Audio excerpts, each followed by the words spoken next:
So it looks as though the double messaging on Brexit is set to continue under this Labour government. This week alone, we have had headlines that Sadiq Khan is actually at odds with Keir Starmer on wanting to ensure closer ties and return to the European Union. We then had reports that a possible deal could be arranged for a youth mobility scheme, which was very exciting, only for that to be shot down moments later by the Labour leadership. Then this morning in The Observer, we have had an article from the new Business Secretary, Jonathan Reynolds, who has confirmed his excitement about joining the Trans-Pacific Partnership, CPTPP, and we are set to continue with that, despite the fact that it is a block. It would stop us from rejoining the European Union.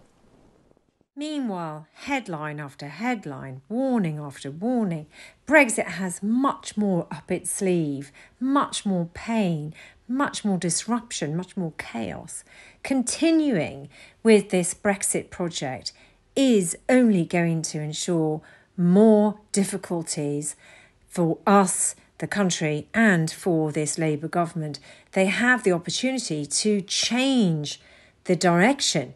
But Jonathan Ashworth was on Times Radio this week, and despite no longer being an MP, he's still continuing with the rhetoric that we all voted for this, when we all know we didn't vote for this.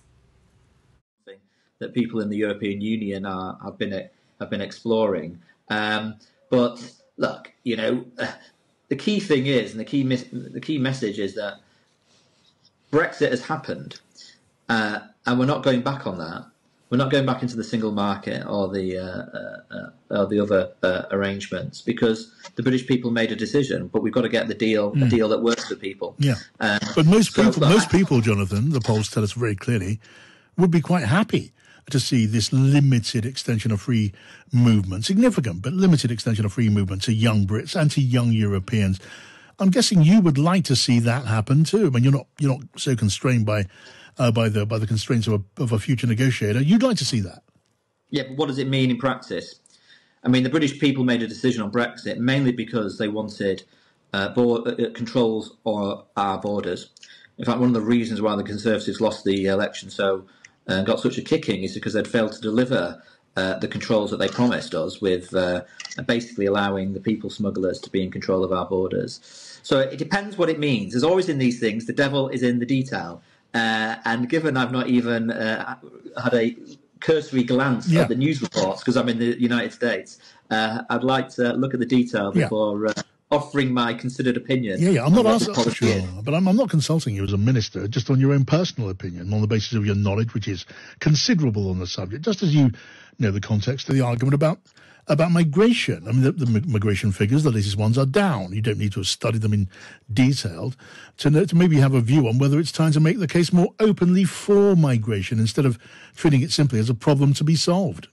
Look, I want a world in which young people can have opportunities, but would have to see the detail of this. It's very flattering of you to suggest I have considerable knowledge. I don't have considerable knowledge of a policy of which I've not even given a cursory glance to in the newspapers yet, because of the timeline differences between the United Kingdom and Chicago, Illinois here. But look, we want a world where our young people can have opportunities, where young people can go and study in Europe and can go and get jobs in Europe. That's important.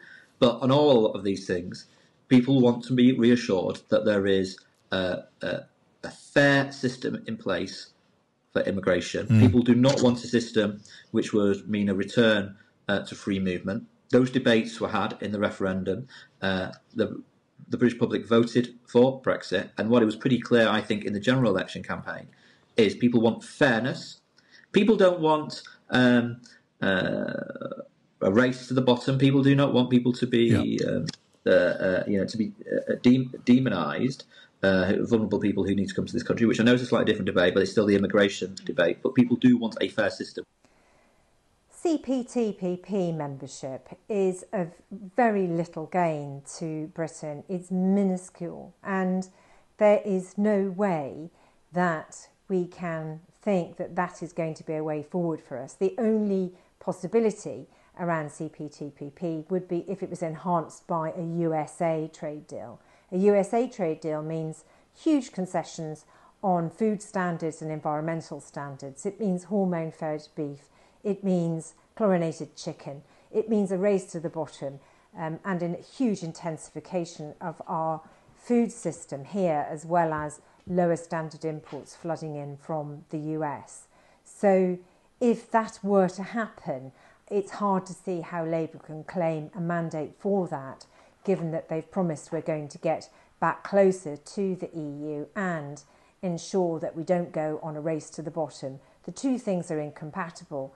Also, moving forward, it would mean a fracturing of the United Kingdom, because Northern Ireland, as everyone knows, is still within the European Union system, and eventually this would break the UK, and then Scotland would soon want to do the same as Ireland, and it will just be a disaster. So what Labour are saying at the moment makes zero sense.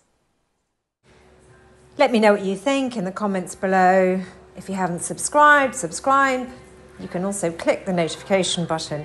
Thanks for watching.